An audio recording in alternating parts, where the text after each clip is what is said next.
now move to the motion before the House this evening, which is, this House believes Thatcher was a hero for the working class.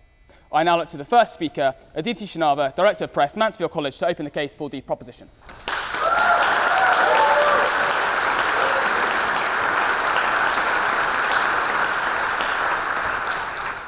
Thank you, Mr. President. I'll begin by saying what an honour it is to have the opportunity to speak before this House on such a historic debate.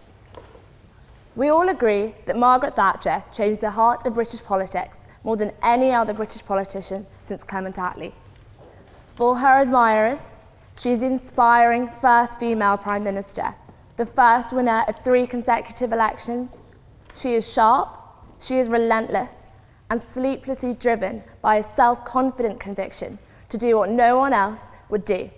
But for those opposing her, she is the wicked witch, not the saviour of this country, who sacrificed their jobs, their livelihoods, and most importantly, their dignity. And this reminds us that this debate is not about historical curiosity, but it is about the real lives of real people who still feel that they are living in a Britain shaped by the choices of Margaret Thatcher. This is about deciding whether to justify their indignation or vindicate their admirers. And that's what is at stake. This debate is about identifying whether it is right that when we think of her enemies, we conceive that they are the working classes. And when we think of her admirers, we think that they're the more privileged, middle and upper classes. After all, for many, Thatcher and her legacy has come to reinforce the convention that the Conservatives are the party of the affluent and against the needs and desires of the working class people.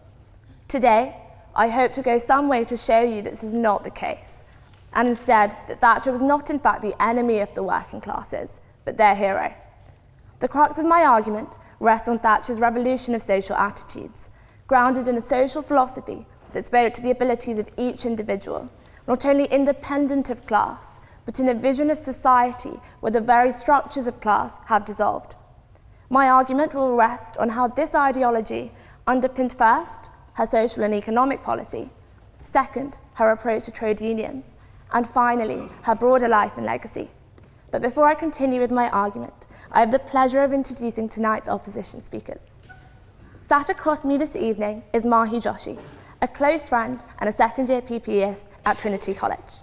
It's nice to see you in a seated position this evening, Mahi, given your apparent obsession with being standing position here at the Union. But in all seriousness, it's no doubt that after this many standing runs, you are definitely a determined and formidable opponent. We then have Peter Thatcher, a prominent British human rights campaigner, most known for his campaigns for LGBT social movements worldwide, and also known for being denounced by the former party leader of the Labour Party, Michael Foot, for allegedly supporting extra parliamentary action against the Thatcher government. So I'm very interested as to what this actually entails.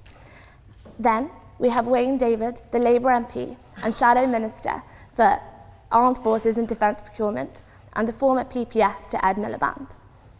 Finally, we have Ray Williams. Ray is a third-year human scientist at Wadham College and the Chief of Staff at the Oxford Union.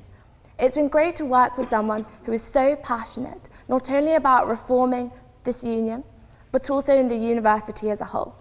And we can only hope that Ray's current SU slate fares better than his potentially invalid slate ban.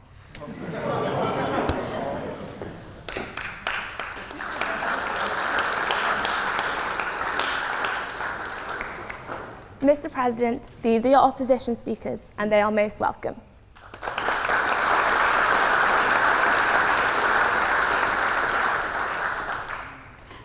Before we engage with this debate, we must first clarify what a hero for the working class would be. When we think about a hero, our minds attend to fiction or history and conjure up images of Rosa Parks, Hercules, and possibly even our president, Daniel Wilkinson. I know it seems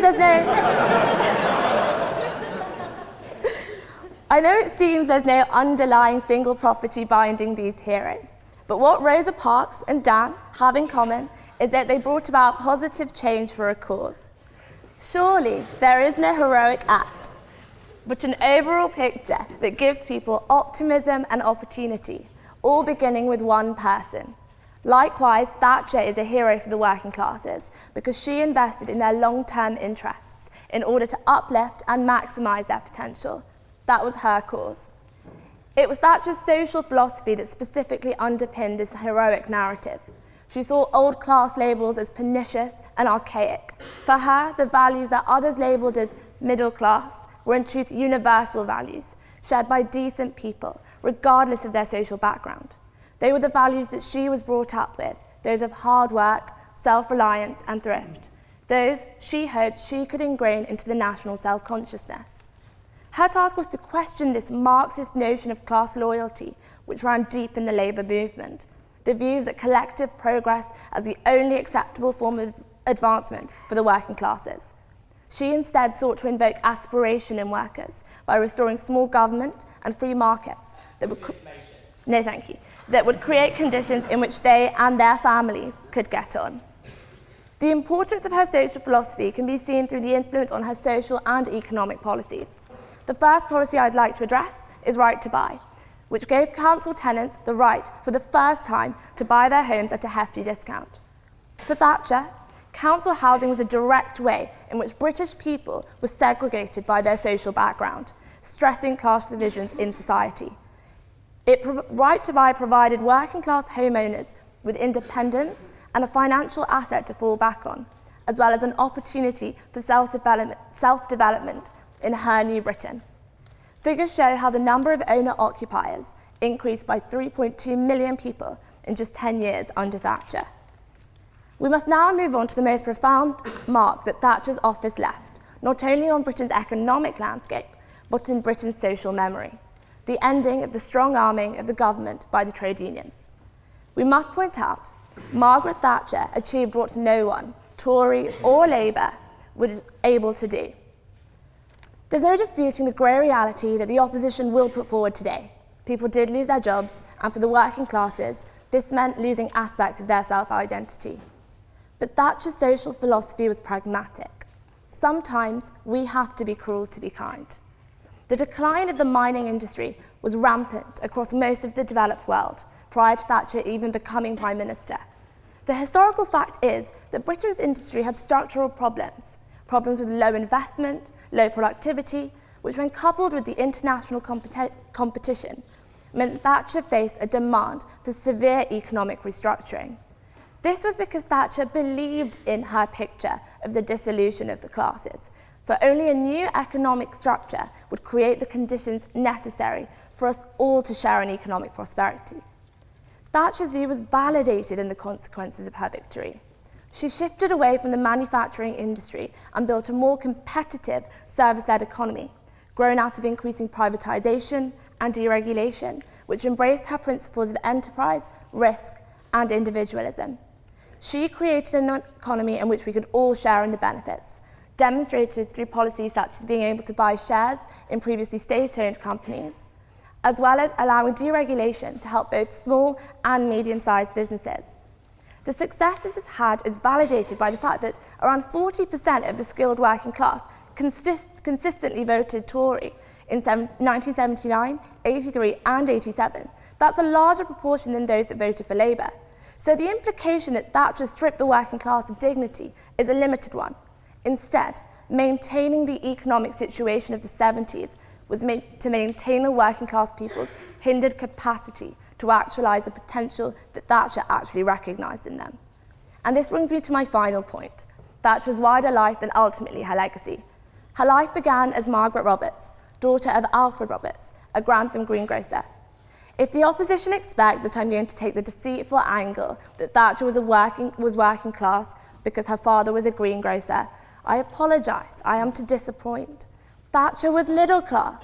Her father had a lucrative business in a series of greengrocers.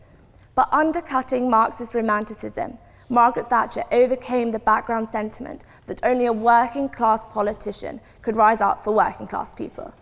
Thatcher demonstrated this further by displacing the status quo of a government of aristocracy with a government of meritocracy, by purging the cabinet of upper class, Oxford-educated, Etonian West, who did not share in her vision. The centre of gravity of British politics shifted to the right, as the right shifted its policies to account for the many, not the few. And this follows on to how Thatcher's economic and social philosophy is her legacy, and most clearly expressed in Blair's New Labour, which heralded an era of politics which directly aimed to uplift the working classes. It was an axiom of New Labour not to shake the foundations that she laid.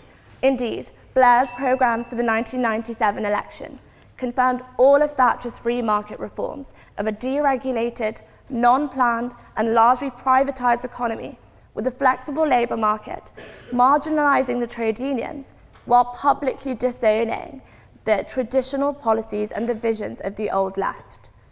He also introduced softer economic policy to complement the framework that she had left for him through policies such as introducing the minimum wage.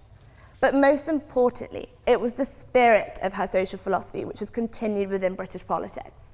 Her broader message echoes into the mantras of Blair's aspirational working class, Gordon Brown's hard-working families, Miliband's strivers, and of course David Cameron's people who work hard and want to get on, thus changing the long-term prospects of the working class, which is amongst, with my other arguments, what we would be failing to appreciate in voting against the proposition this evening.